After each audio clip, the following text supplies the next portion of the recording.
I kid because I care. I'm not fertile. Yeah, all right. And it's from your what? Two? You only have 2 ex-wives, right? We've established this canon of the podcast.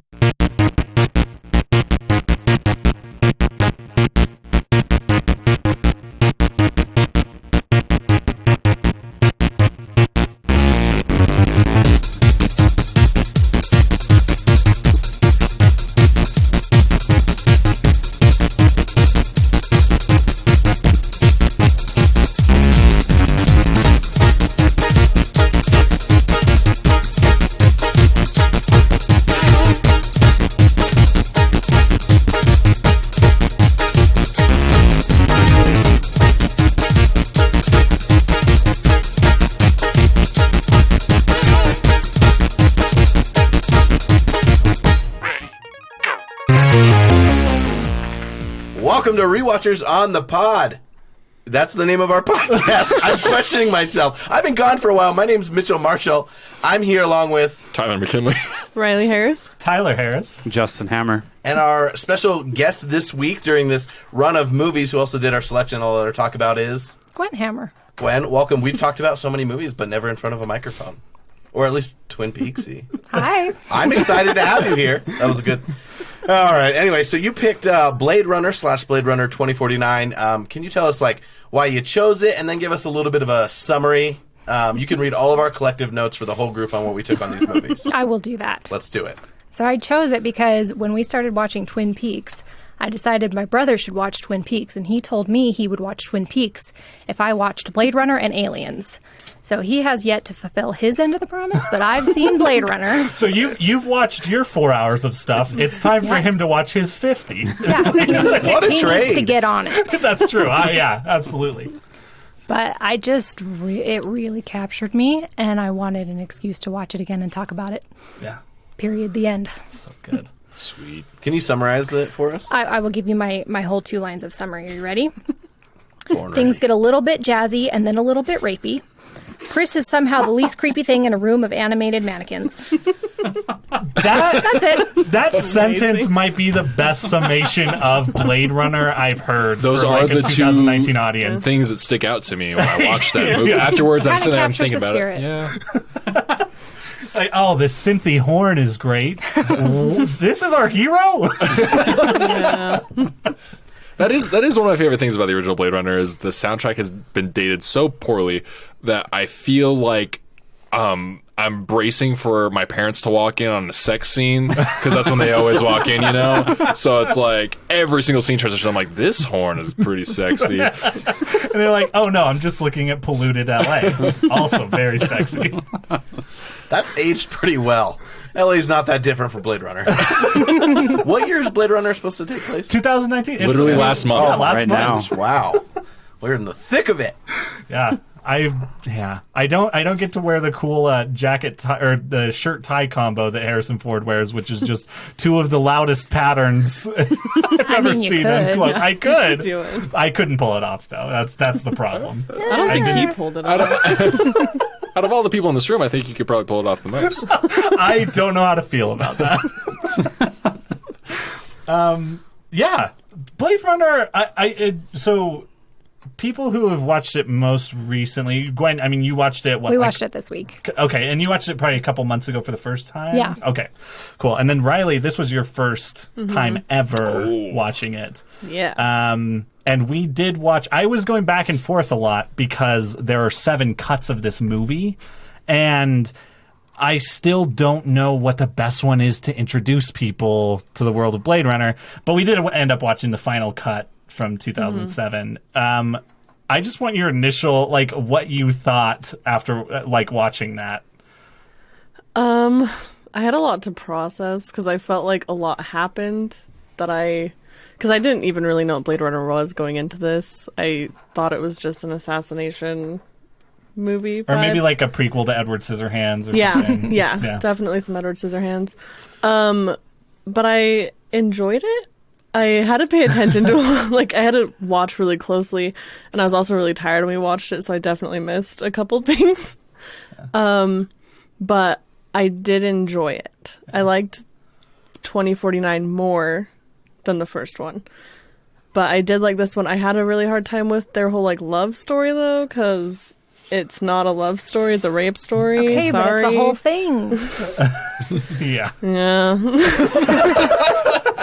That's how I feel about it. One thing that we did do after watching that was I was like, okay, now let's go watch the ending to the original theatrical cut, because the end of that, the final cut ends with them getting on the elevator and then just cuts to credits, that hard cut. Yeah. The original theatrical cut does just cut to this flying shot of landscape and like a river and trees, and then more Harrison Ford voiceover, which is also scattered through the original theatrical cut, and it's just the most bored ass Harrison Ford being like, I don't know what I was doing, but They brought me back in for post 2000 later. but they have this shot of them driving kind of on this windy road in the car that honestly I think going into 2049 makes you feel it's a better segue into 2049 and what they want you to buy into in that movie. I had no idea about that. Yeah. Because I watched the final cut with you when we've Right. secretly we have pre-podcast we've podcasted about Blade Runner before. So that actually makes things a lot more interesting. Yeah. Because the third act of Blade Runner is a little difficult for me. I think it's like there's a lot of cool feelings and there's a lot of intense, interesting things, but it's disorienting. Yeah, for sure. Isn't there a cut of Blade Runner that is a lot more like trying to make you come away with the opinion that Deckard is a replicant? So that sort of is... Sorry to spend a lot of time on this, but yeah, we were going to get into it sooner or later. Yeah, the director's cut and the final cut. Primarily, the thing that people grab onto as far as evidence for Deckard being a replicant is the unicorn dream, which is not present in the original theatrical cut, and then that final shot in both the director's cut and final cut, where he finds the origami unicorn left by Edward J. Olmos' character, whose name I can't remember in the show. But yeah, the idea that he left that unicorn, and he's also letting them go, like he's not taking either of them in. Isn't one of the cuts, though, when he's hanging off the ledge in that fight at the end with Roy, that his like eyes turn red? His eyes do the thing when he's standing behind Rachel at some point. Yeah, yeah. So there's a couple things like that. But I don't know what cuts certain stuff like that appears in. I'm not sure, but Well, Harrison Ford says Ridley Scott told him, "You're not one." yeah. Ridley Scott has all but said, "Yes, you are." Like and recut the movie to make it seem like it. Yeah. I actually like the idea. If you're going to give me the choice that he's not, and with the aging and things, you can kind of make a decision. But we'll talk about like the Nexus. Is it Nexus? Is that the word? Yeah. Nexus 6 Yeah. versus Nexus 8, kind of later on. But yeah, that's the first thing going away is. To me, there just wasn't enough in the movie. If it's those tiny little things, I think him being a replicant should be a lot more interesting and integral. Yeah. So I let it go. He's a human to me. Where do you stand on that, Gwen? I think he's a replicant, but I don't think it matters to the story. Yeah. I feel like 2049 especially kind of cements that opinion that Yeah. it doesn't really matter. But doesn't it? Because then if they're both replicants and they have a baby, that's a little different from then if one's a human and one's a replicant and they have a baby. True. I've got a whole beef with that. Not with that particular opinion, but just the whole, Baby? But Gwen, real quick, kind of what were your initial opinions of? I mean, you mentioned like with Blade Runner that you were kind of taken with it. What is it about the original Blade Runner that gave you those feelings, or that you felt taken with, I guess? the music and the visuals pulled me in right away, which obviously is kind of a universal thing with that movie. At least I think it is.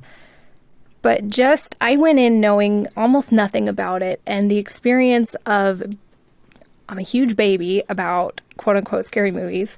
I was so scared of the replicants the entire way through. And then when Roy and Sebastian go and visit Tyrell, and realizing, wait, I'm cheering for this guy, and still being terrified of him the whole way through. It was just a really amazing watching experience, I guess. Yeah. I think, that's I think one of the most powerful things about Blade Runner to me, and the thing that has stuck with me, like we were talking about it a little bit last night, but that Roy Batty monologue, every time I see it, it still affects me so incredibly. Like it's such a beautiful moment, like visually and thematically, like especially after that just 20 minutes of horrifying like stripping down and running around and screaming and stabbing a nail through his own hand, like, and his weird goodbye to Pris. oh yeah that's weird. But yeah, it's so good. I really do love that. Well, awesome. Well, let's talk about some 2049 too.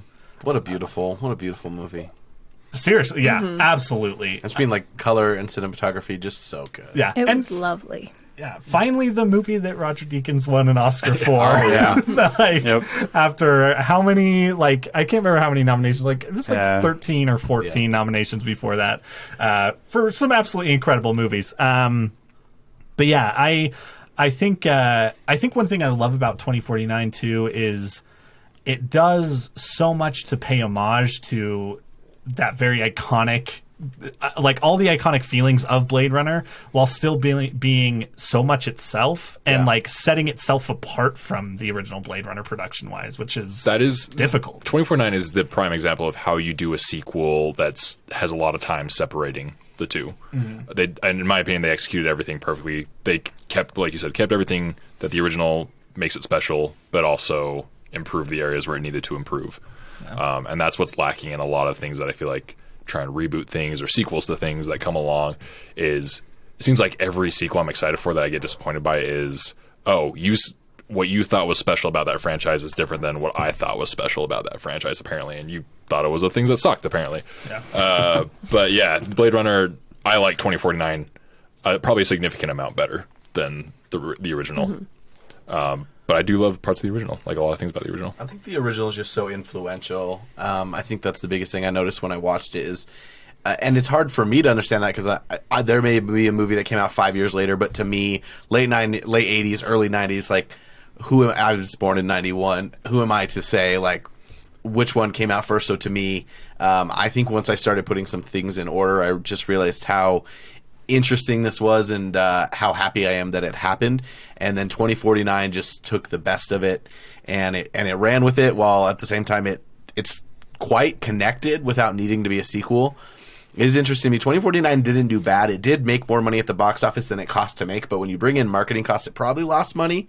And I find it fascinating that Denis Villeneuve got that much money to do this and probably lost money on it. I don't know if people thought there was going to be a bigger, like more created after that, but I'm so happy, even though the original movie actually lost money and then it made money overseas and started to like gain more and more. And so the fact that it came back around and people realized it's interesting, and then they did such a good job rebooting it, but it wasn't successful, I just think it's a little gift that we got. Because how many things do we want to see get that treatment that no one's going to put that money into it? Right. That's interesting too, because like 2049 feels like they're setting up like an extended opportunity for like a sequel to 2049 as well. And like if it's not financially successful, then we're probably not going to get a sequel, which kind of is a bummer. Because, it's a bummer, but I would have only wanted a sequel with those people involved. Like if they wanted to do a Hulu miniseries about the rebel people, which I am interested in. You get very little of that, but there were just the performances are incredible. Obviously with Deakins, like I would have gone to see a sequel 100%, but part of me is kind of happy, and maybe in 30 years we'll get another one. Well, I mean, there is an animated series in the works too with Adult Swim and Shinichiro Watanabe, who did the Blackout short for Blade Runner 2049. I was going to bring up these shorts because there's a lot of random in between material, and then there were like 4 shorts right before 2049. 3 of them, yeah. 3 that kind of set up Sapper Morton. It gives a little bit of just backstory for him, and then you get more on Neander Wallace, and then you get to see the actual Blackout. But anyways, that guy's awesome. He did Cowboy Bebop and Samurai Champloo, which I'm not a huge anime person, but those are 2 animes that I really love. And so yeah, we'll see more. But I think too, like part of the thing about Blade Runner 2049 is it feels like there could be a sequel almost exclusively because they build that world out so fully. Like everything feels rich, everything feels alive and important in that movie. Like I even think about some of the characters at the beginning of that movie, like is his name Coco? The whatever, the guy in the Forensic analysis. Yes, thank you. Oh yeah. Forensic guy. And even like his relationships in the scenes he's in, I don't know anything about Coco, but everything about his character is fleshed out in a way that is so interesting. Anyways, it's a great movie. But Gwen, I did want to get, I know that you had some like things that you maybe didn't love about 2049. I kind of want to talk about those. Well, I really loved the experience of watching it, and I loved the paying tribute to the original movie that felt not in your face, but careful and loving almost. And like I said, I really loved the experience of watching it, but I take issue. So the police lady says there is a line between humanity and replicants, right? And that line is babies. Procreation. Yeah. Procreation. That's Neander Wallace also says that, like, in his weird thing. So a lot of what the original movie and the book are about are what makes something human is empathy, which is, a little underdeveloped. There's always more to what is human. But going into what makes someone human is the ability to procreate is... it's not enough for me. Yeah. It's not enough. I mean, think about all the people who can't have kids. Like, do they not count? They don't count. And, like, that's a very surface take. As but I said, I'm hot take from so Denis Villeneuve. you're out of the club. No, yeah, I totally agree with what you're saying. I think that's an important thing to bring up because this movie does go. I mean, it goes to some very heady places philosophically. You're talking about the idea of what it means to be human. I have something I'm dying to mention about this. Please go ahead. So, Gwen and I were talking about this earlier this week, and she brought this point up, and my thought that I had was not so much the fact that it was what makes you human being able to procreate. That wasn't so much what I took away from it. It was like it felt more religious to me, actually, because the child that is born is like described as a miracle. And I mean, that is a Christ symbol right there. And so, like, to me, the theme kind of went more along the lines of like, what does it mean to be human? And I think what I got out of that was like the stories that we tell ourselves, the kind of like symbolic things that happen, or maybe things that aren't, I don't know, it's hard to explain. Like, so there's this event that happens that becomes almost a religious thing because these people start following, like there's this whole following that's built up around the fact that this child was born, and so they're the rebels, and they're gonna, like, this is their human event. And I thought that, like, that experience in and of itself, like the fact that this mythology kind of got built up around this event that took place, that was what made them human, rather, because like that's what that's my takeaway from it, is like it's not the fact that they were able to procreate that made them human, but it's the story around the event and this mythology or religiosity. Is that a word? I don't know. Yeah. If you're Bill Maher, it's religiousness, I think is the but yes. So that was kind of like, to me, that was the what made them human aspect of this entire experience. And we talked about it and we disagree, but oh wow, Yeah. you guys have a very different take really on me. I actually do want to talk about both these things because I think one thing, especially in Blade Runner 2049, is the authorship of those ideas. I don't think can be attributed to the work itself, but to characters within the work. Right. With the idea of the line being procreation, you have Neander Wallace. Clearly not the guy you like. Right. And also his boss, who I can't remember, Robin Wright's character. I'm terrible at remembering the names of characters in this movie. But I do think it's interesting that idea is put forth by both of them. Yes, it's much less by the character, or it is more by the characters than the story itself. So that's like if we were to go on and have a third movie and the replicants were able to realize, oh, what makes us human is not the fact that we can now have babies, but that we tell stories and that we have empathy and all these other things. Yeah. If they were to go on and realize that about themselves, that would complete that arc for me. Okay. Because I do want to mention too, to me, Kay's choice at the end kind of does complete that arc by him rejecting both of those ideas. Because the idea of the replicants being like, this is, some Christ child or some miracle, when really it's just, she's a person that she has the coolest job in the world, but also has to live in a glass box. And the idea that Kay doesn't find humanity in either of those ideas, even though the replicants do give him that gem of like, the most human thing we can do is to give our life to a cause, a greater cause, which I think he attempts to do by reuniting Harrison Ford Deckard with his daughter. But I think also because for me, Kay finds humanity in, or tries to find, the moments when he thinks he has found humanity are with Joy, which is a bummer because then later in the movie that's kind of dashed upon the rocks too, of him looking at that giant advertisement where she says what is the line, you look like a nice Joe or whatever, like that. Yeah. Fucking kills me. But I think this movie is a bummer because I really do think Kay at the end is left to the idea of like, I've done maybe the most human thing and I'm miserable. Like I don't have a place. Like he is completely adrift from anyone else at the end of that movie. But I like that because I think that means it ends in a gray area. I think we're presented with different elements of humanity, whether it be the emotion or the procreation. We're also showing different levels of what is not. You have full biological humans, you have these replicants, you have the result of a replicant, and then you have Joy, which, again, the emotional connection of our hero who may not be a hero and is not satisfied with what he finds human-wise. And I really like what you brought up about memory, and this kind of goes along with the kid, too, because it's kind of scientifically proven that like we might have a memory that's only 3 or 4 years old, and we remember it super solid, and we might be completely wrong.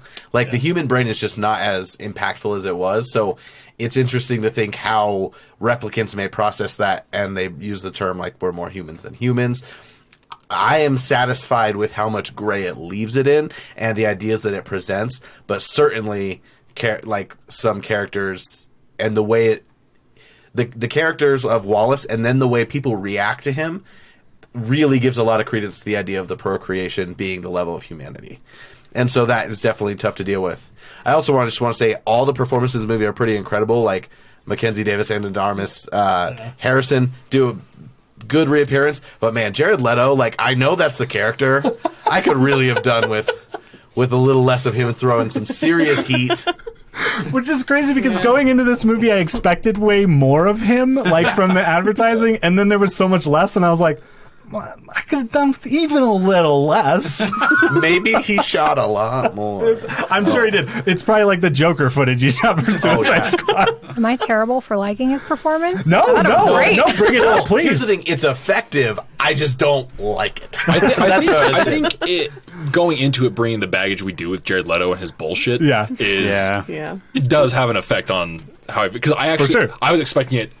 I mean, Suicide Squad had come out the year before, is that right? 2016. And I was off that Jared Leto train. A train I had never fully been on. I had started to take a step started to board with Dallas Buyers Club, and then, like, I saw Suicide, I was like, fuck, I gotta jump off, quick! Yeah, I'm on the wrong fucking train.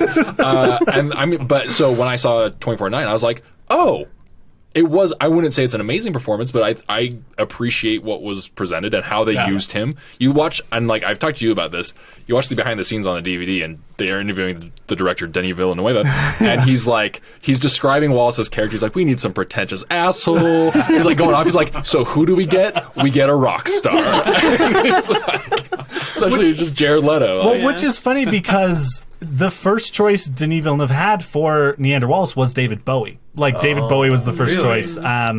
Which is crazy. We've watched 2 things on this podcast where David Bowie was really wanted and is just like towards the end. Yeah. I can't imagine the things we would still be getting. That's neither here nor there. Anyways. Really quickly before we move on Yeah. from the subject that we were just talking about, I don't want to spend too much time on it, but I do want to point out that this is what makes sci-fi special. This is what makes that genre special that has been lost over the years. And that's why I appreciate 2049 so much, and Denis Villeneuve for Arrival and this movie. Is this genre was meant to make us really think while we're watching a film and participating in art, and dress it up really fun. Yeah. And that makes it easier for us to make when we're taken out of something, we're then able to analyze things more deeply and easily and separate our own personal biases from it.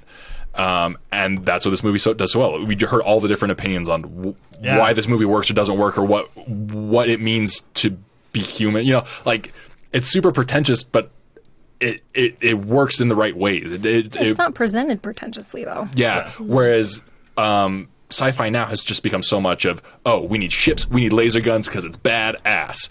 Let's cast Colin Farrell and Kate Beckinsale, make a Total Recall remake that totally loses the meaning of the original. Like, that bullshit. And I'm on a soapbox here, sorry, but this film, like, gave me a lot of hope, and it sucks that it underperformed because no one else, like, it just shows the state of where this genre is going and will continue to go, sadly, because we can't get things like this. Hopefully Dune changes that, but I have low hopes. But I love all the takes we've had on this, and that, like, I won't go into mine because I don't want to stay on the subject anymore, but, like, I've got different things than you guys have said. So it's like, it's a really, really cool genre that, if anything else, if this movie does nothing else for you, it will accomplish that feat. Yeah. It's a great, and it's not over-the-top sci-fi. It's somewhat recognizable world-wise. We're not jumping into something that's less completely unidentifiable. And Right, San Diego basically looks the same. It's just a pile of garbage. Las Vegas, it's like that. Yeah. Las Vegas with some inversion. You don't want to go outside. Not in July, man. Oh, yeah. The Elvis hologram doesn't perform the way you think it will. I do want to mention something I always regret when I'm looking through, like, the concept art of sci-fi movies, is I'm like, this concept art is way cooler than what we got. This movie captures those feelings of, like, concept art brought to life, which I love. Yeah, it's really Production on this movie, fantastic. Yeah. Everything looks so impeccable, and it's got the sci-fi and the fun, but does have those second-level ideas. And there are some slow moments, but I definitely feel like it moved along better than I remember. And just the idea that those ideas, whatever, vocabulary. Ideas within ideas. Holy shit. They're just presented so well and so thoughtfully. Whereas I think there's a lot of fantasy and sci-fi that are, like, so on the nose, because a lot of things reference whether a non-human, whether it be a robot or a fairy, how much humanity they can have. Like, that's not a... I'm serious. I'm just glad. Those are the two. That's Robot or a fairy. All those fairy They're movies. both super. They're both But the equal distance from humanity. I just watch so many things that either they try and make a decision for you, or the metaphor is so on the nose that it's uninteresting and preachy, and that goes to the effect of where you were saying, like, that this is effective without being pretentious. Yeah. Well, I think the cool thing about this movie too is you could ask that question and get a different answer looking at every character in this movie. Sure. Because we talked about Joy. Joy is, like, one of the most fascinating characters in this to me, because you don't see anything really from her perspective. Everything that you know about Joy is what you know of her through Kay, and the idea that she is also an entity that is created for that specific purpose. And does she actually get to a level where she's transcending that in a way?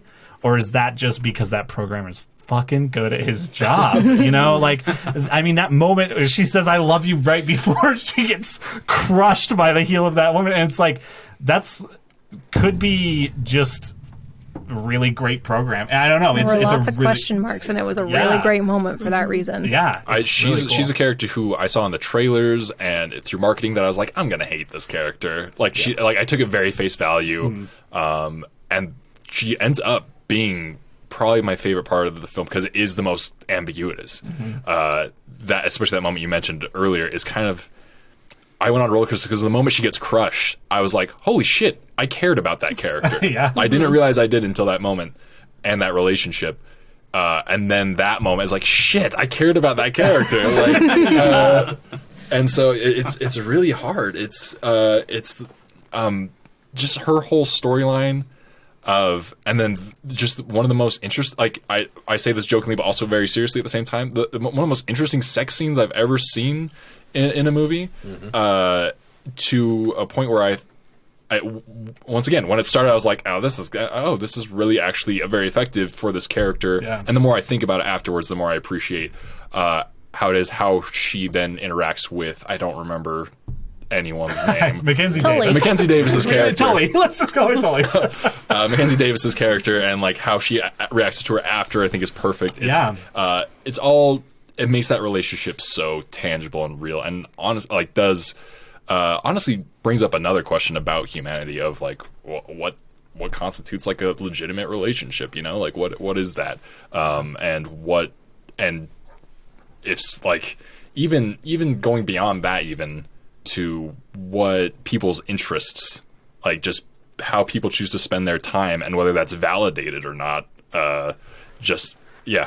Maybe I'm reading way too much into this character, but that's what I love about this movie, and especially that character, is there's so much depth to something that seems so two-dimensional right off the bat. Yeah. Literally, Mackenzie Davis, like her morning after moments, when you just see like her questioning, like she does what she does, and then she agrees to do it in a certain way, and the way that affects her, and she knows what must have been going through his mind. Like, all those things are there, and the first, I just cut out in my own ear. Oh, you're back. Hopefully, there's nothing wrong. Anyway, just the way that sets up his internal psyche, and then how much more you start to care about Joy, and then.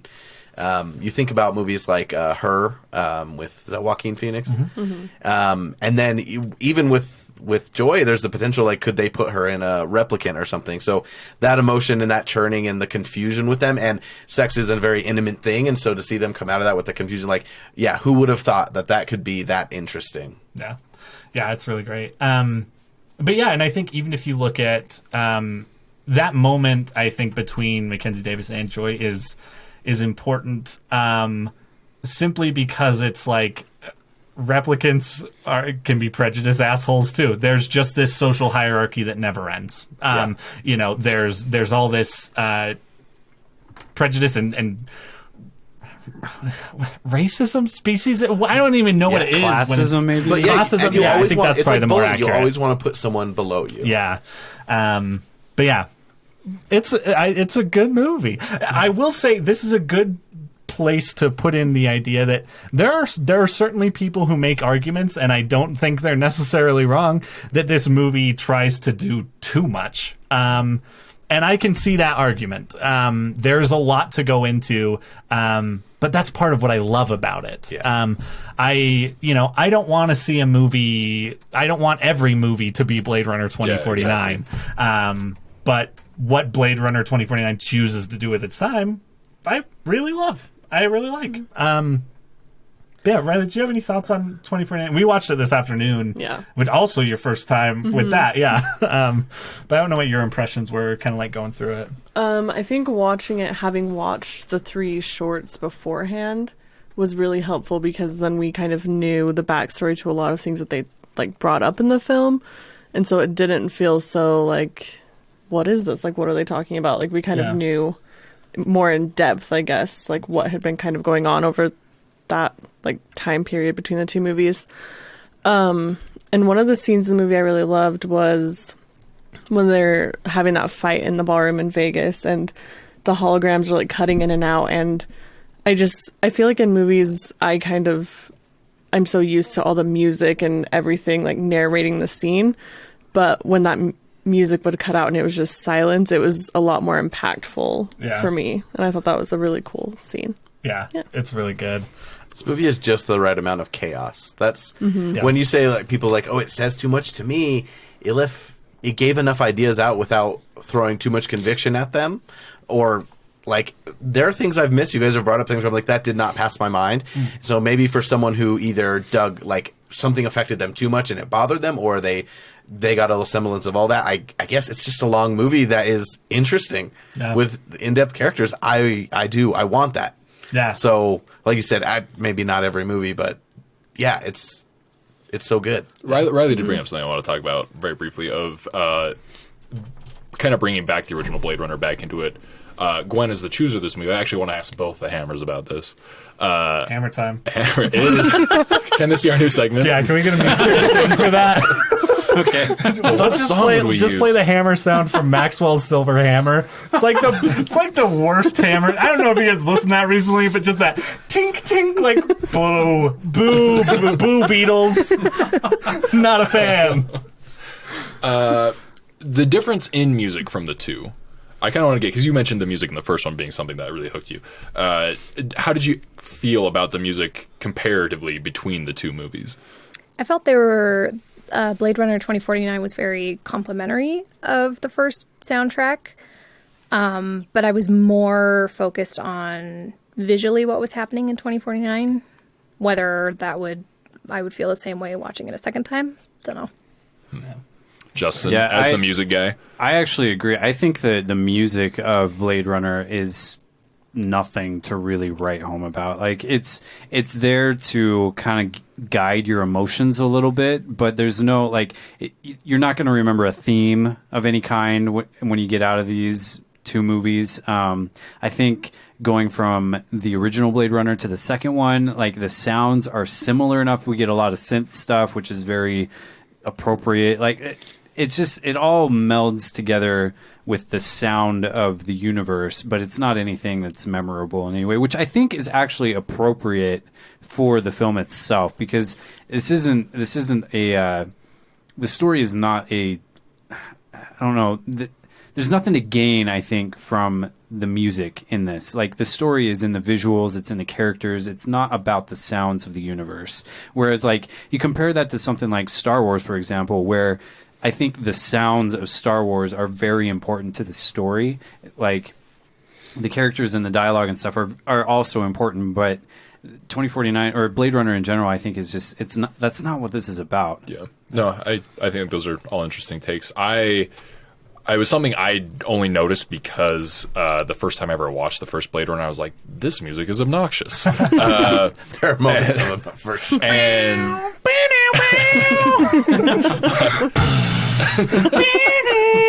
it was of its time. That synth. Exactly. Yeah. And so it was when I saw that one, 2049 in theaters, all I can, like, every time I try and think about the soundtrack, all I can think about is and that's it. That sound alone is the entire soundtrack to 2049 in my mind. And seeing it in theaters with speakers, I just remember all my organs rattling. But it's a little interesting to me that it's a lot more heavy in the bass in the second one. I mean, that's product of the time too. Our house was like the subwoofer that we have. Like, it's not a great subwoofer by any means, but like, it was, the whole floor was shaking. It was pretty awesome. It was panting after you were done. Holy shit! And it's not anything I want to say, nothing to really write home about, but it was a little interesting to me to just the contrast between the two, while feeling similar enough, but being different enough, as well as how the movies both kind of feel to me. Of the original Blade Runner is like a really, for me, I like it less and less, honestly, as the more I watch it. I still love a lot of things about it, but the things I love about it are mostly visual and tone. And that one is kind of like, yeah, here's some cool ideas, a little more light, and like, even though it's a really dark and heavy movie, it's like, that's what it feels like. And then this one feels much longer. Once again, goes into a lot of different things, and so we just have this low drone throughout the entire thing, which I found kind of interesting.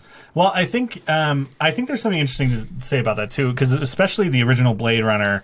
One of the things that will always come in conversation is its influence on things that came after it, and we're feeling that especially this, I think, in these last few years. Like, it informs a cyberpunk aesthetic, even though Blade Runner isn't really cyberpunk.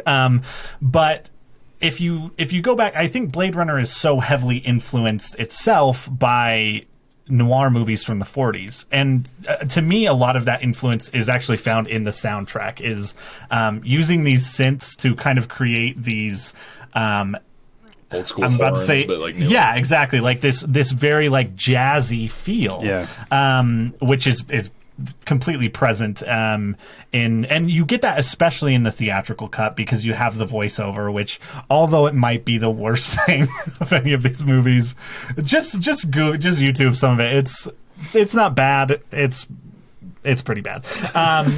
But I think also you look at even the final cut of Blade Runner, and it's like you see Ridley Scott moving, not necessarily the soundtrack, but the rest of the tone of that movie feels less informed by old school noir and feeling more of a peer of noir movies that were being released in 2007 when that cut came out, which is really interesting. And I think that you see that further evolution in 2049. But yeah, it's interesting. I think that it's important to look at what influenced these movies that we think of as super influential. Because even you look at something like Mad Max, that especially Road Warrior was so influential in the 80s. But that itself was kind of just this evolution of the road movie from the 60s into like this post-apocalyptic thing, and that's really interesting. But anyways, yeah, I think that music and soundscape. I mean, speaking about jazzy, we could transition into your favorite scene that you mentioned in your synopsis. Oh, yes. Because I think the character of Rachel is so pivotal in obviously both these movies. Which I mean, honestly, there's a lot of the female characters are honestly more interesting in 2049. But Rachel kind of is the only one that crosses over in both. I'm just kind of interested in like everyone's take on that scene in particular, though. Like, because I remember the first time I feel like you guys had similar reactions to that sequence. I'm like, what does Ridley Scott think a relationship is? Like, it worries you a bit, and I don't know how that was received back when this came out. It certainly hasn't dated well, or if that, and I doubt that was his intention all along. But 2049 kind of like almost takes that and kind of runs with it a little bit. Do you have thoughts on that, Gwen?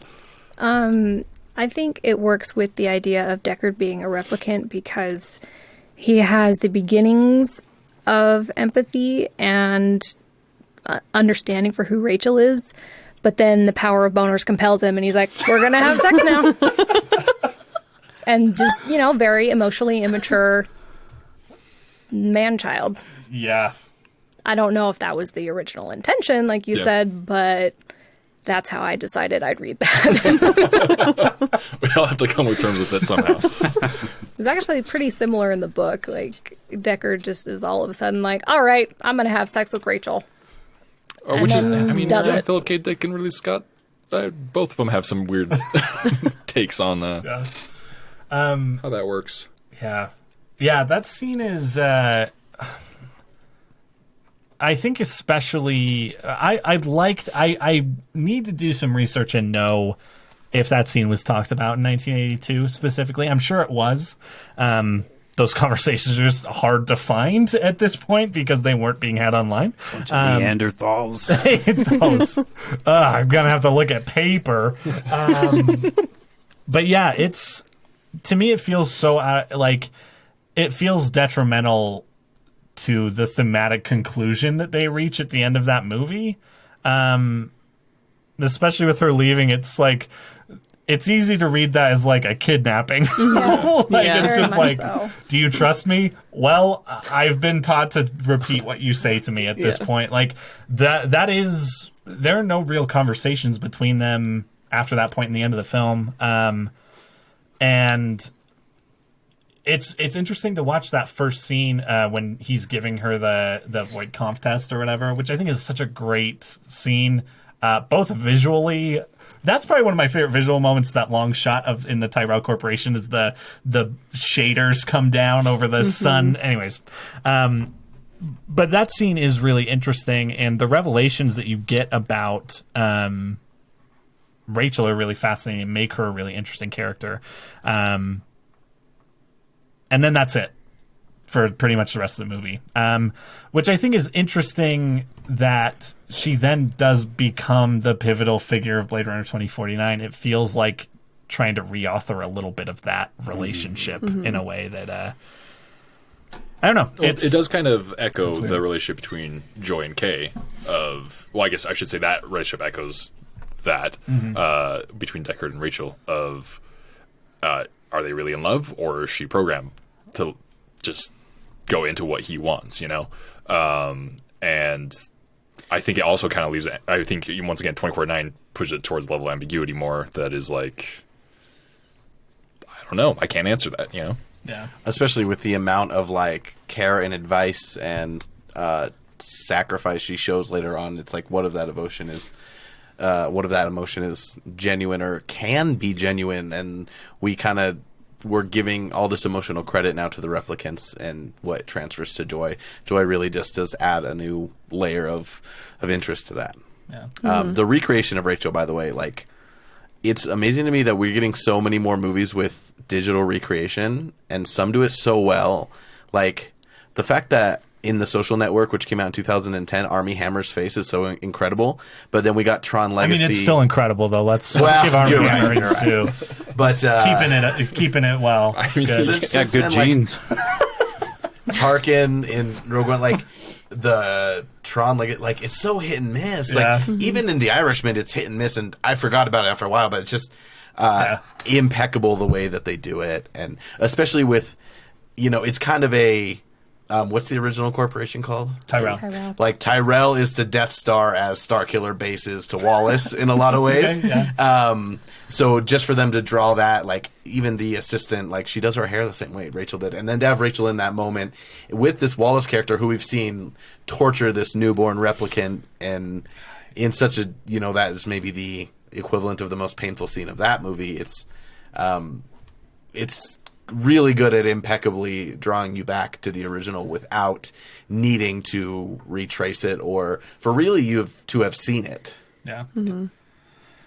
Yeah, I think. Are you talking about Love as the assistant? Yes. Yeah. She's a really interesting character that once again has become more interesting with multiple viewings, as we then get to see kind of a different exploration of a replicant's emotional state, and someone who was written for a certain purpose who can't quite grasp the intent of that purpose, and has I think there's too many things in this movie to talk about on a too deep of a level, but it's a fun way to kind of look at, like, in ourselves of how we misinterpret things and take them to extremes that end up hurting us and other people when we think we're doing what we're supposed to be doing, essentially. And I think she encapsulates that very well. Her weird jealousy that she has, but also this weird fascination with Kay, and which leads into one of the more unique final fight scenes I've seen in a film, which is once again visually stunning. It's just in a water in a car that's flooding, and there's just waves crashing. It's very chaotic, but you can still read it very well. That in a theater was. I mean, you talk about the landscapes and things, but that scene is loud, and it was impactful, and it was violent. This thing, like, in her lowest form, Love is.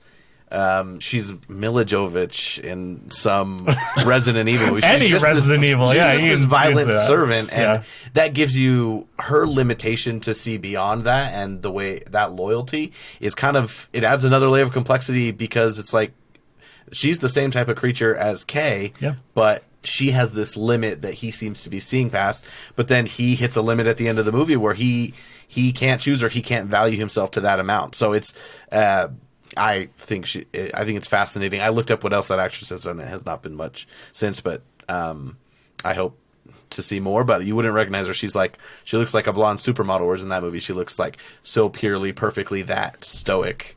I will character. say that like white jacket she wears towards the beginning of that movie, like, I just leaned over and I was like, that looks so comfy. I want it. Like, it's a blanket with sleeves, but not stupid like the Snuggie.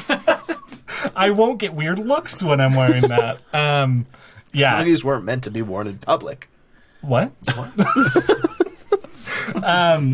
No. Okay. So let's talk real quick about Kay, because we haven't really talked about his journey in this movie, and honestly, I think a lot about my relationship to Kay when I first saw this movie, because I remember going into it thinking, okay, if they're going to do Blade Runner again, and I'd had all this Deckard as a replicant stuff in my mind, I'm like, maybe this is where we get that, where we have a character who doesn't know he's a replicant and finds out, and that's what the bulk of this movie is. And then the first 10 minutes, they're like, that's not what this movie is at all. But I guess, like, Gwen and Riley, this is your first time kind of going through it recently. And Justin, too, this was your first time. I don't know what you guys thought about his journey, because they subvert a lot of like more expectations you have of tropes of characters, of heroes in sci-fi, I think. But I don't know what your guys' reactions were to that at all. If you have any thoughts on that, I'd like to hear them, just because you're closer to that than I am. But yeah. I called it that he wasn't the Christ child. Yeah. I mean, I didn't find him, like, he was obviously the central thread through the story, but he's not what stuck in my mind about this movie. So I need to watch it again to have more thoughts about him, I guess. Okay, yeah, no, that's fair. I think that's an actual really like valuable take to have coming out of this movie, is that idea for sure. And the Christ Child's a red herring, but him is your protagonist. Although he's trying to do the right thing, and we're with him. Did you just say the Christ Child was a red herring? He as the Christ Child. Get thee behind me. I'm gonna need that isolated, Justin. Okay.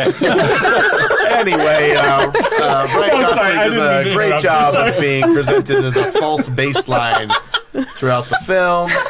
And the way his face falls when they say that the baby was a girl is great. He brings a little bit of his Drive vibes and just enough Deckard vibes that it's good job, Mr. Gosling. So I didn't mean to completely interrupt you. No, it's okay. Riley, My point became irrelevant, so I was going to say it anyway. I was just like, I'm going to finish this thought. I don't know. Did you have anything to add to that, Riley? I kind of liked watching him like go on the journey throughout the movie. Like in the beginning, it was just he goes and does his job, and that's what he does, and he goes home and hangs out with Joy, and then he goes back and does his job. But it was kind of cool watching him realize, like, maybe I mean more than just this, like, doing whatever anyone tells me to do. And so I kind of liked watching, like, the change in him. And then when he goes in for his baseline test and they're like, you are not close to baseline at all, you better fix that. Like, it was just interesting kind of watching him and then having his hopes kind of taken away when he realized he wasn't the child, but then also being able to help reconnect Deckard to his child at the end, I thought was really cool. Yeah. So. I think we all need baseline tests. I mean, I feel And like if I'm not there, like, let's give me some drugs. Okay?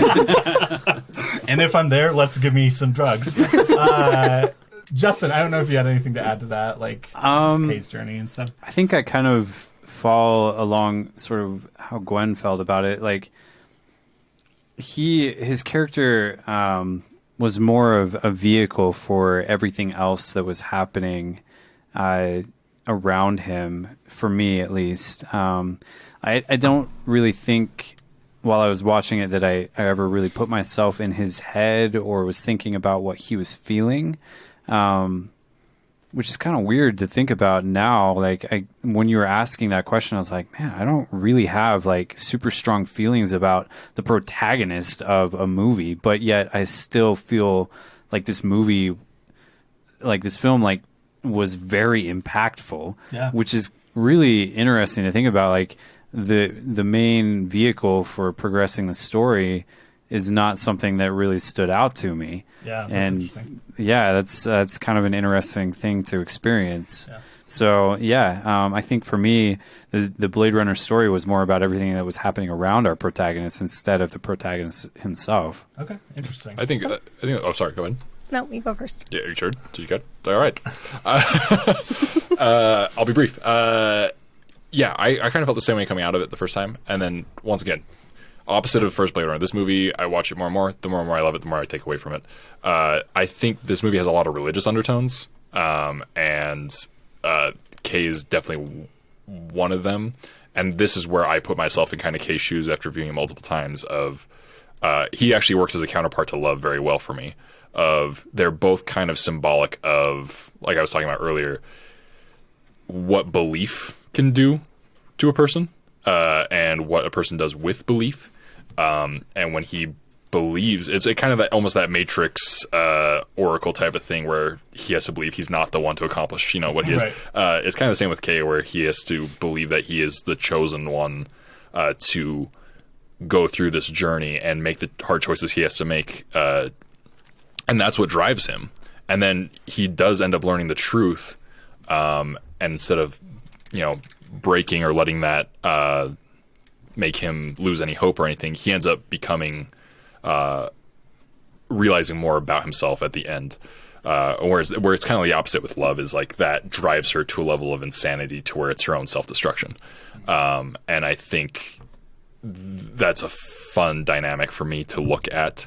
And also that relationship with Joy, like I mentioned earlier, is another level to Kay that I appreciate about the character. But I do agree that there are more interesting characters around him, but they are tied to him still. Like without him, those things don't happen still, because Fury Road kind of does that a little bit with Mad Max. Of he's more the vehicle, but I feel like that's even more. This movie delves a little bit more into the character, at least, but it's still through the characters around him. If that makes any sense. That's interesting, because I actually had a pretty different reaction to Kay, especially after my first viewing, because I think for me, like going back to that, he does subvert so many hero tropes. He's not the chosen one. In this movie, he is very much just kind of like, at the best, he's like not average, I guess is what you can say about him. And I think I don't know if maybe this says more about me than any. I'm sure it does say more about me than anything. But the idea of a character, for me, it just reinforces the decision he makes. It makes the decision he makes at the end more important. Is the idea that he's not the chosen one. He's not here to save replicants. He's not here to be used as a, he knows that he doesn't have to be this perfect tool. I mean, they call him Constant K at the beginning. He's good at what he does. But the idea that he still decides, instead of choosing a place where he could belong with the replicants and killing Deckard, he actually does make the decision not to. But I think just structurally for me, that was so interesting about this movie, and it's also because I came into it with so many ideas of what this movie might be. But I think Denis Villeneuve, like especially in the last two movies he's done, which are Arrival and Blade Runner 2049. I feel like both of his protagonists make decisions at the end to me that are more interesting, and that aren't necessarily changing the world. Because I think about Arrival, the thing about Arrival isn't like, cool, she can talk to aliens now. It's like, oh, she made the choice to choose a future that is going to end badly, because that's the right choice for her, that she is, and I think the same thing with Blade Runner 2049. I don't know what happens to Kay after this, you know what I mean? But the decision that he made, I think was powerful to me, and I think that's a really interesting choice. But does he not die on the steps at the end? I think it's kind of up in. I think it's that's what I think is kind of ambiguous. I don't know. I thought he stopped breathing, and I don't it know. was Maybe mirroring Roy's scene on the roof. Oh, maybe with it the is. rain and the Yeah, snow. no, that's probably yeah. Well, I think it kind of is. What it reminds me of is Dark Knight Rises ending, where they kind of like say like he took the bomb, he blew up, but then Alfred has that like sees him. Mm-hmm. But you could read, and that's like, I think the way it kind of leans towards is, yes, he's alive. But you can read it. But you could read it differently as that's the vision Alfred was having throughout the movie. So this is just what he like wants to see. or what he's seeing in the people at the table. And I think it's not quite, it doesn't parallel exactly because there's not like the vision thing, but I think it's kind of the same idea where it's like it's leaning towards reflecting with Roy's death and him dying. But I mean, when I saw it, I was thinking about like, well, they're gonna walk out. At least Harrison Ford is, and he's gonna find him. What's he gonna do? Like, Yeah. Let's go find another Being casino. Harrison Ford, just well, And I guess to me, for my reading of Blade Runner 2049, it's more interesting for me to think of what Kay's gonna feel like in 6 months. You know what I mean? Like the idea. I guess to me, that's the choice I would make for the character if I was writing it. I do think that's more like, interesting. Yeah, it's like I like the idea of a character, much like Amy Adams' character in Arrival, except we do get to see that whole thing play out, and like, I don't know. So I guess that's probably where I get that too. But yeah, I'm glad you brought that up. Yeah, what else? Does anyone else have any burning things they want to talk about with Blade Runner? I really 2049 or the original? liked Ryan Gosling busting through that wall in the chase scene. Like in that Vegas? callback, Yeah. that callback was great. Yeah, that was really it's fun. really Just good. like this moment of humor that happens right there. Like Gwen and I were talking about like how there's so many things in this movie that I mean we've already talked about it a little bit, like the callbacks to the original and how lovingly everything has been handled, and like there's this super intense moment where they're being targeted and things are just like shit's hitting the fan, and then he just like runs through the wall and like I love that. Yeah, it's really good. I did really like how the whole time we were questioning Kay's relationship with Joy, but he, like, at least at any point that I could see, never questioned it. He was in it. Yeah. I loved that. Yeah. I think that's so important for that to work. Yeah. He had a certain amount of like, he knew what it was and was protecting himself from it, but at the same time, like, he almost had this, it was almost like, I know I'm going to die, and so this is my life, and this is an essential element that makes it what it is and gives me the most quality of life. And he was so, and then the way he approached it in the most human, wonderful way was awesome. Yeah. I want to give a shout out to Dave Bautista. Oh, who's yeah. like the most He was great. unexpected person to come out of the WWE and be like, I remember as a kid I watched WWE for like maybe 2 years, and he was with Randy Orton. He was just one of the bad guys. Yeah, and he he's looks like good. a monster. Powerbomb motherfuckers. And like, just because like The Rock has a shtick, John Cena has a shtick, but they're both like funny, they're entertaining, they're good. And Dave Bautista was in Stuber, which was like a buddy comedy with Kumail, and I don't think he did very well. And he did a movie that was a little underrated where he was helping Maggie Grace escape from something. But like, just as we should all do. Yeah. If Maggie Grace is in trouble, help her. yeah, she's either taken or she's lost or up. But She's in a lot of trouble. Okay, I'm actually questioning her choices. she's been typecast now. But that's the thing about Dave not being typecast, like finding, obviously he is like this big strong guy, but and they might try pretty hard to subvert it at times, like he's going to put on the glasses and be this peaceful farmer, but like he is so interesting to watch. Yeah. And that doesn't have goes a lot for of screen everything. time either. And so yeah. What? He doesn't have a lot of screen time either, No. and he leaves an impact on you in that brief time. I will say the little short that they released, the Blade Runner 2048 one or whatever. I love those fights because it's like you kind of get to watch Dave Bautista wrestle again. Yeah. Like, the way he sells those punches, it's just like he could be fighting the fucking Undertaker right now, and it would be the same thing, and that is awesome. That Like was I my love exact Smashing that thought. raw. Yeah, for sure. And like I love that. I'm sure there are plenty of people who do not know Dave Bautista was a WWE. You know what I mean? Like there are enough people who are young enough and didn't watch wrestling because there are plenty of people who didn't. But like that, he's separated himself from that. But that is still, I think. That stuff from WWE is such a great asset to him as a performer, and it's really cool to see him do that. As opposed to something like The Rock, where it is like, I mean, The Rock is The Rock. He's really good at what he does, but I really think Dave Bautista is so flexible. You look at Guardians of the Galaxy, that character is completely different, and he sells it. Like he's a good performer. Yeah. And it's not his fault they overused it in Guardians too, you know? Like, It's not, that is not his fault. He sold every line and it was funny, and Yeah. he endured all the body pain. Of the things of Guardians of the Galaxy 2, I would say that he is the thing I like the most out of a lot of the bullshit in that movie.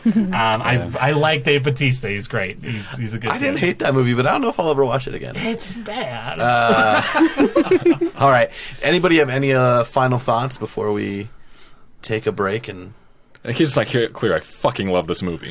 yeah, the more we talked about it and the more I thought about it, it is all these movie of the decade things are coming out, and it should be on some lists. This is my number 2. Is it really? Movies of the decade, yeah. Ooh, I have not tried that hard to build it up. I mean, I know a few of them, but ooh. I did a top 25, and it was I'm sure the way that Abraham felt taking Isaac up that mountain. I was like, I'm so sorry, 20th century women. Mentally ill?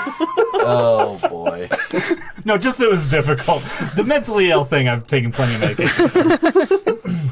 All right, we're going to take a quick break and then come back with some recommendations. If you don't want to hang out for recommendations, definitely come back next week. We're going to watch a classic with one of our favorite buddies, or at least mine and Tyler's. We're going to watch Strangers on a Train, the Alfred Hitchcock movie from 1951, and Casey Callway will be with us, and we're super stoked about it, so tune in for that. And then, Tyler, where can people find us on social medias? If you want to email us anything, suggestions, whatever, our email is rewatchersonthepod@gmail.com, and you can follow us on Twitter and Instagram at rewatcherspod.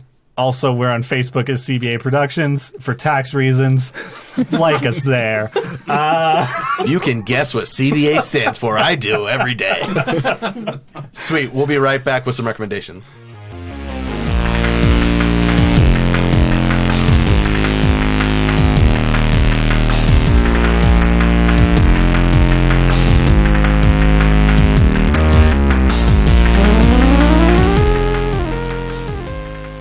Welcome back to Rewatchers on the Pod. We're going to give you some recommendations of what we've been watching this week. Tyler McKinley, get us rolling. All right, last time I'm going to mention it, I beat Death Stranding. Holy fuck. A good holy fuck, or I can't believe we spent so much time with this. No, really good. Once again, well, things I've said before, not for everyone. Definitely for me. 3 hours of cutscenes at the end. Oh. Are you serious? Oh my god. With just people, I mean, the plot is so convoluted, but I love it. And what's hard to understand? The man is only awake for 20 minutes, and then he goes to a different world for 3 minutes to try to find his wife, and then comes back for a while. What's hard to understand about that? There are this story is so fascinating just because of the characters, and honestly, there's a lot of convoluted things as far as like the fate of humanity and shit, which is all fine and dandy. It's really just these fun but really dark and moving tales, like short stories almost, of each chapter represents a different character than the ones you run into at the time. And the end is just, it's a lot to take in. It's the credits roll like 3 different times. Oh my god. But I think, once again, I've become more of a sucker for things to do with children since I've had a kid. Mm-hmm. So this might not be fair to say that it's so good, because people who don't have kids might watch and be like, this is stupid, and you might be right. But my son was napping when I finished it, and there's just a lot to do with children at the end. And he wakes up and he's crying, and I wasn't quite done yet, so I was like sitting in my lap while I was finishing, and I'm just like crying, and I looked at Max, I'm like, man, I love you so much. And he holds up his Hot Wheels like, blue car, right in my face. But yeah, that game is just something else and a completely unique experience. The other thing I did, unfortunately I'm going to talk about another video game.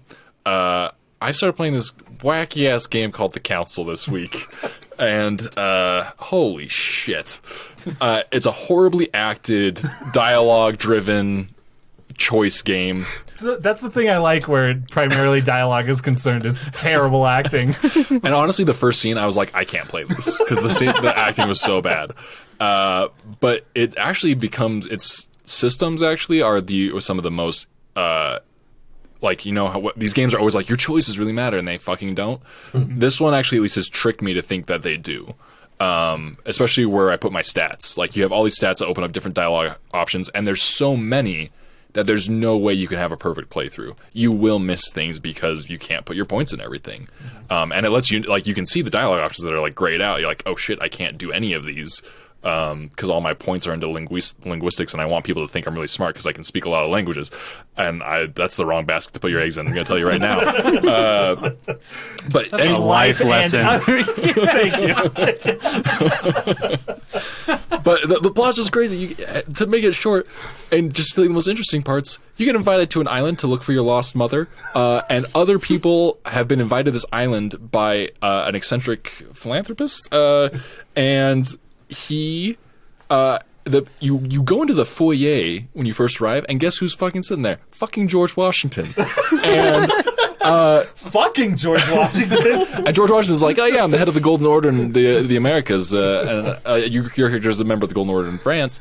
And in real life, I guess John Adams had a stillborn daughter. Turns out in this game fiction, she isn't. Something's wrong with her, and she's at that island for treatment, but she's an adult now. And there's a moment in this game, and Like a Rose Kennedy type of thing. So- like, Oh god. so George Washington's like, holy shit, she's supposed to be dead. So he's like, you go distract her, I'm going to break into her room to find out what's going on. And you go to just to paint the picture of all this, you go into her room, to distract her, and she's being kind of roughed up by this other French historical figure. I don't know who he actually was in real life, but he's a real person. Marquis de Sade. Jacques Peru, and he's kind of roughing her up, and if you intervene, she'll go run away. So you have to kind of watch from the shadows until the right moment to jump in. So it's kind of a hard decision of do I jump in now? And that's what makes the game really interesting. It's stupid. It's really stupid, but it's really fun and bonkers. Napoleon Bonaparte's in it too, so shout out to him. You sent me at least 2 Twin Peaks Easter eggs as well. Lots of Twin Peaks Easter eggs in this. Elizabeth Adams has a tattoo of the ring symbol. Okay, so Yeah, on her arm. Waldo the bird's in it. His name's Waldo. awesome. He looks the exact same. I feel like you're relating the dream you had last night. This doesn't feel like None of this has made sense. Honestly, face as right you now. started talking, I'm just, historical fiction. No. Okay, this is wonderful. Go play the council. It's stupid and fun. And then I'm trying to think anything else. I watched a lot this. I did a lot this week. I watched The Irishman, most of it. Oh, cool. Well, I'm 2.5 hours in. I didn't quite finish it last night, but I'm going to finish it. Everything you said last week, I'll just repeat all that. Joe Pesci, fucking awesome. Oh, so good. And I still hate The Mandalorian. It's getting worse. And I think that is it.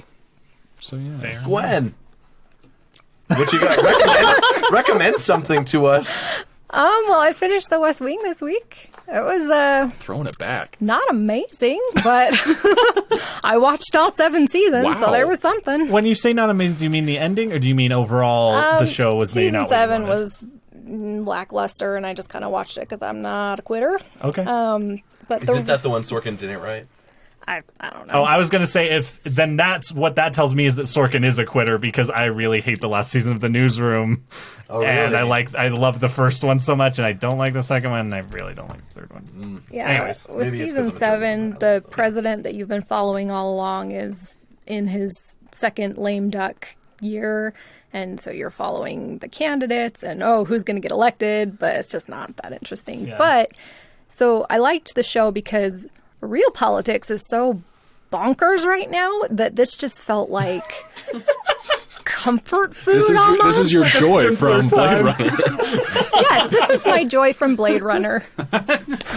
And it was fine. It was fine. And then, can I talk about a book? Is that okay? Absolutely, yeah. We can't read. We've talked about TikTok channels before, I believe. Yeah, we have. I mean, we talked about TikTok as an entity.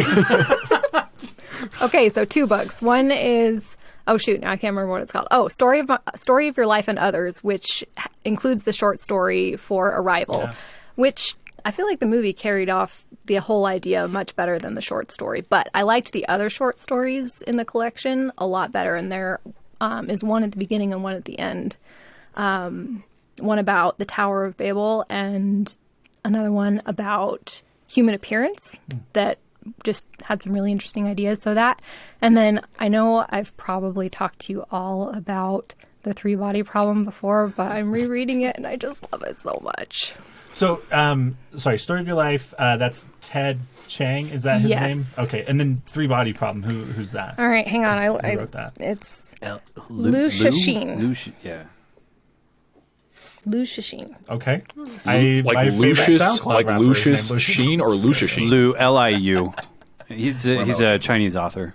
SoundCloud Yeah, he's still? Chinese. Oh, okay, gotcha. That's Yeah. No, I have read the Three Body Problem and then about 2/3 of the second one, which I don't even remember the name the of. 'cause- Fourth Body Problem? The Sorry, Dark- it's The Dark Forest Forest, Problem? yeah. It's a trilogy, and Gwen has been like trying to get me to finish it for forever. I've and been I trying. Just, I, I've like, been bullying everyone I know to So- try and get them to read it. I had a goal of reading 12 books this year, and I only read one. So, yeah, I didn't read very much. You're this going to have year, a crazy month then, huh? Yeah, no kidding. So The one I read was a Three Body Problem. the thing about these books is it feels very old school sci-fi. Like I felt like I was reading Asimov. It was amazing, but they're much less about the characters than they are about the sci-fi and social ideas. So it's really just a bunch of cool science fiction ideas strung together into 3 books in a really amazing way, but all of the characters are kind of really flat. So that turns a lot of people off, but I just fucking love it so much, and I want someone else to love it too. Well, hopefully you'll find someone. Yeah. Hopefully it's Justin. I gotta power through the last one. I just gotta finish it before the end of the year. And that's the thing is, like, I talk about how much I love it, and then I'm like, I don't know if people should read it because it's so bleak. It's like, it does not have a happy ending, but I found it so hopeful, and I don't know. Interesting. Cool. I like those recommendations. Those are good. So I have a show and then 2 trailers I watched this week that made me really excited. Yeah. We're Got our gonna YouTube TikTok react territory, going on but I now. love it. Okay, the show is Love Island Australia. Oh, there's another one. Oh yeah, they're I'm all sure you over just the come on world. and complain about Love Island, but then you keep watching them. Because UK, I stopped watching it because I was bored and I hated everyone. But Australia, I mean, Australians are is more likable new. than the Brits. So. Oh yeah, it's great. It's terrible, but I love it. And then the trailers for Mulan and Wonder Woman came out this week, and they both look amazing, and I'm really excited. Yeah. Also, Mulan is not a Disney princess. That's all. Dude, I'll fight you. She's a Disney empress. She's not a princess. She's not. She's not royal at all. I know. But she's a princess in her heart. That doesn't matter. It doesn't have to be a rank. More like a do. princess in my farm. What up? Tyler, what do you recommend besides your farts? Not Mulan. Just kidding. I'm fine with Mulan. I don't have any beef. Yet. Yeah. But don't worry, the internet will tell me what it is very soon. So we talked about this a little bit. I went and saw 2 movies this week. I went and saw Honey Boy and Waves. I'm going to recommend one of them, and it sure as fuck not Waves. Don't... listen. If you want to watch Waves, that's great. If you're really thinking about it, going to it over like 5 other really great movies in theaters right now, email me and I will give you a bunch of things you can rent or probably watch for free that will make you feel what you want to feel when you're watching Waves. Because it sucks. But Honey Boy, on the other hand, is... While I won't say it's the greatest movie I've seen this year, it is one of the most interesting. This is the best Shia LaBeouf movie you've seen this year. Ooh, I did see Peanut Butter Falcon this year. Peanut Butter Falcon's a lot of fun. Honey Boy is art. Yeah. It is... just a little backstory for Honey Boy, if anyone doesn't know. While they were filming Peanut Butter Falcon, Shia LaBeouf was arrested for a DUI and was mandated to go to rehab, essentially. And while he was in rehab, he wrote the script for the movie Honey Boy, which is essentially about his relationship with his father growing up. And there are 2 actors that play Shia LaBeouf, whose name is Otis in the movie. I can't remember the young boy's name, but he's wonderful. And also Lucas Hedges plays like the modern day Shia LaBeouf, where you see scenes of him in rehab and kind of in therapy sessions confronting some things. And Shia LaBeouf plays his own father, which is like a horrifying thing to think about, I think. But very much this movie I'm not going to say this movie will give you necessarily any great revelations into your relationship with your father. It might. I have a pretty good relationship with my dad, so I didn't have a lot of that. But the fact that this movie, Shia LaBeouf made this movie, I think specifically for himself, and that is a really beautiful thing and something to be celebrated. And it's a short, it's like 90 minutes, and it's yeah, as we talked about Blade Runner and The Irishman. Oh my God. Both great movies, but yeah, it's kind of nice to be able to do Now, some do you have stuff to have after seen this. Even Stevens or I, Robot to understand this movie? Well, I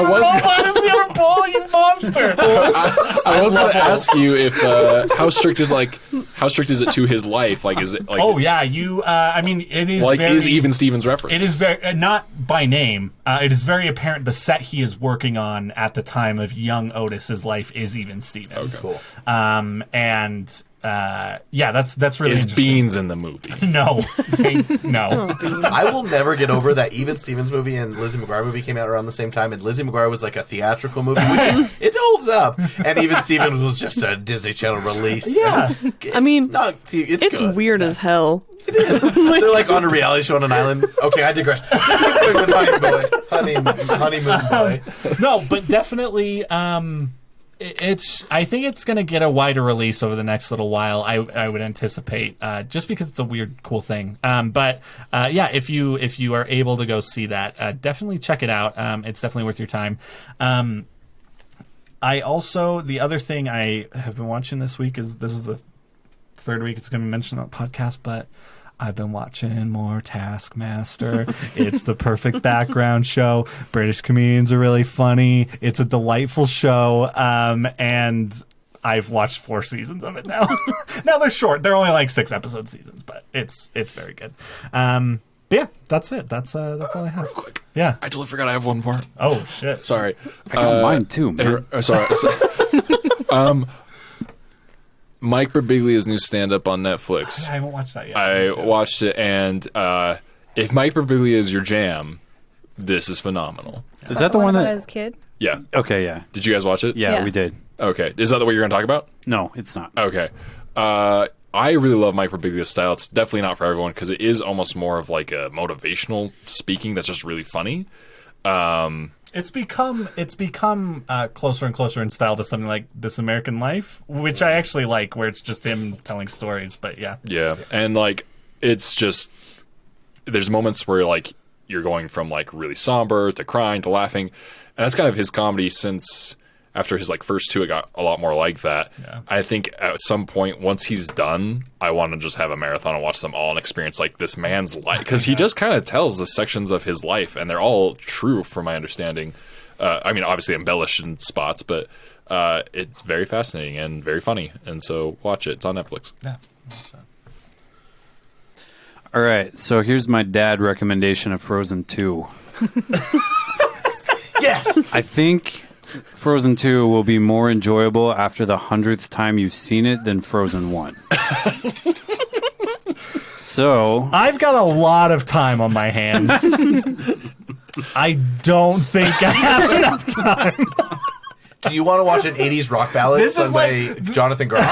I will say the reaction I just had was similar to when someone was like, you know, you really start to get Dota 2 after the first 1,000 hours. So I want to ask this question really quick, just to clarify. Is Frozen 2 the Dota 2 of movies?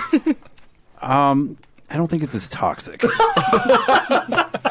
Fair enough. Let's hope not. So yeah, we went and saw that yesterday with our kids.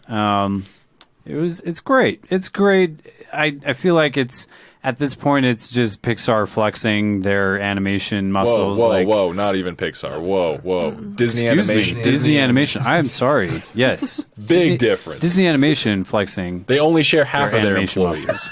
I think you hurt Tyler's feelings and you need to apologize. I apologize.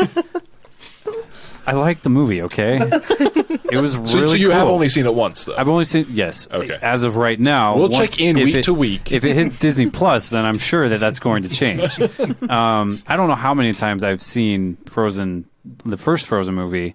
At least, well, chunks of Frozen. Yeah. But yeah, Comes to Frozen what? That was bad. Princess. The two dads. What?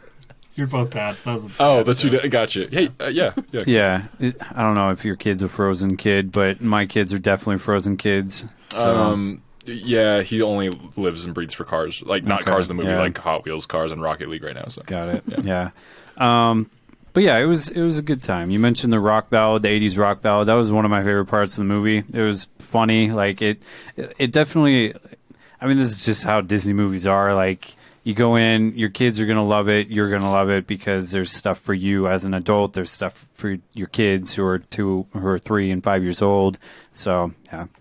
It's a good time. But did your kids love it? They did. Cool. They did. Did yeah. Tyr though? Tyr had some really great commentary throughout the movie. I heard Tyr was a huge fan of the bathrooms. Yes.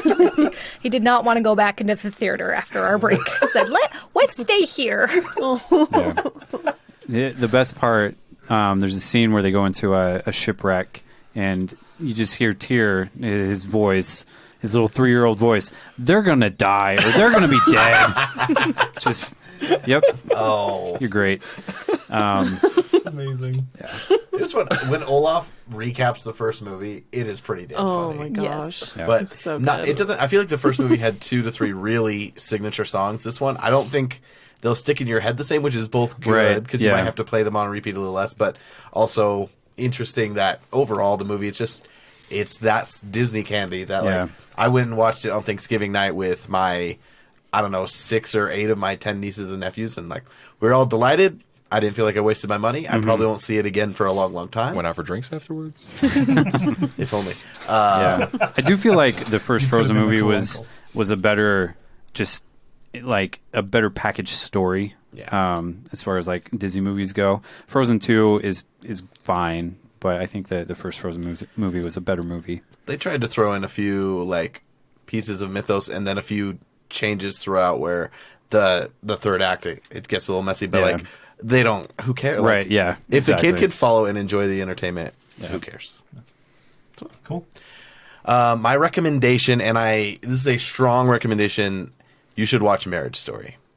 Marriage Story is almost 2.5 hours, so it's not short, but I think you can watch it at home, whereas The Irishman maybe do try and find it in theaters, just because it took me 2 sittings to watch it, and I think I might have enjoyed it more, and you might feel the ending of that emotion and what's going through Robert De Niro's character more if you watch it. But Marriage Story, so I have not been married, I haven't been divorced, and my parents aren't divorced. You told us you've been divorced Twice! Oh, shit. I did watch the first 45 minutes of this with my ex-girlfriend, who we were pretty serious, and we still spend a lot of time together, so it's super emotionally unhealthy, and we don't get married for a reason, so examining these people's marriage fall apart was... After 45 minutes, she was like, yeah, this is not fun. Why are we watching this? Like, it's very play-like. There's some theatrical things to it. That he's literally a director of theater. And I think both performances are fantastic. A lot of people are kind of saying, well, Adam Driver was great and Scarlett Johansson was fine. I think Scarlett Johansson, between this and Jojo Rabbit, has had a fantastic 2 weeks for me. But it's heartbreaking because it covers the gray areas. It covers the hard things about someone you're still attached to and you still love so much.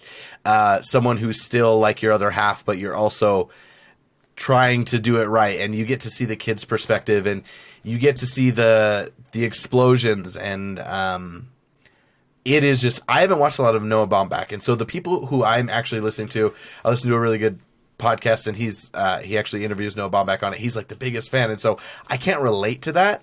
But I am definitely going to make an effort to go back and watch more of his films, because this was so good to me. And Adam Driver is just out of this world. And some points of the movie do feel scripted.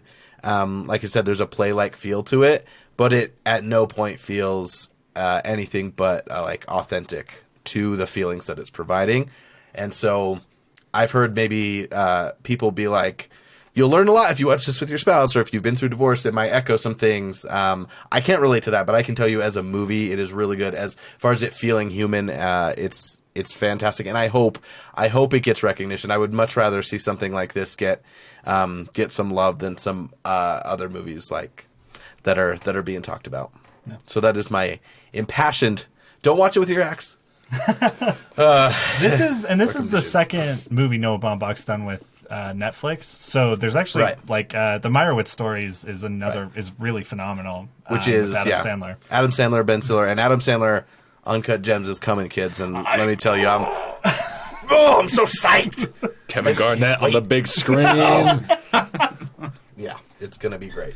Anyway, go watch that. Yeah, none of you guys have watched that yet. Huh? No. It's only been on Netflix I for a didn't few even days. know it was out yet. Yeah. I was trying to decide if I was going to go because it's in theaters up in Salt Lake, and I'm thinking about it. It's in 2 theaters right now. I think it might be in Sandy too. Anyway, yeah. So it's available.